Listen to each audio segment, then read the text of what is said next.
ನೀವೀಗ ಪ್ರತಿ ಕ್ಷಣ ಅವ್ರ ಕಾಲ್ಗೋಸ್ಕರ ಮೆಸೇಜ್ಗೋಸ್ಕರ ಕಾಯೋ ತರ ಆಗಿದೆ ಅಂದ್ರೆ ನೀವೆಲ್ಲ ಅರ್ಥ ಮಾಡ್ಕೊಳ್ಳಿ ನಿಮ್ಮ ಪ್ರೀತಿಗೂ ಮತ್ತು ಅವರ ಪ್ರೀತಿಗೂ ಎಷ್ಟೊಂದು ವ್ಯತ್ಯಾಸ ಇದೆ ಅಂತ. ಯಾಕಂದ್ರೆ ಇವ್ರೆ ಇಲ್ಲಿ ನಿಜವಾಗ್ಲೂ ನಿಮ್ಮನ್ನ ಇಷ್ಟಪಡೋಂತ ವ್ಯಕ್ತಿಗಳು ಯಾವತ್ತೂ ಕೂಡ ನಿಮ್ ಜೊತೆಗೆ ಮಾತಾಡದೆ ಇರೋದಿಲ್ಲ. ಯಾಕಂದ್ರೆ ಪ್ರೀತಿಲಿ ನಿಜವಾದ ಪ್ರೀತಿಲಿ ಮುಖ್ಯವಾಗಿದ್ದೇ ಮಾತಾಗಿರುತ್ತೆ.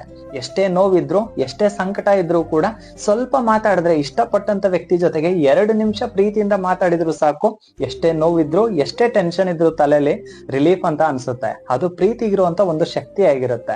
ಆದರೆ ಅವ್ರು ನಿಮ್ಮನ್ನ ಬರ್ತಾ ಬರ್ತಾ ತುಂಬಾನೇ ಕಾಯಿಸ್ತಾ ಇದ್ದಾರೆ, ಬಿಸಿ ಇದೀನಿ ಅಂತ ಹೇಳ್ತಾ ಇದಾರೆ ಅಂದ್ರೆ ನಿಮಗೊಂದು ಮಾತನ್ನ ಹೇಳೋದಕ್ಕೆ ಇಷ್ಟಪಡ್ತೀನಿ. ಇಲ್ಲಿ ಯಾರನ್ನು ಸಹ ಬಿಟ್ಟಿರೋಕೆ ಆಗೋದಿಲ್ಲ.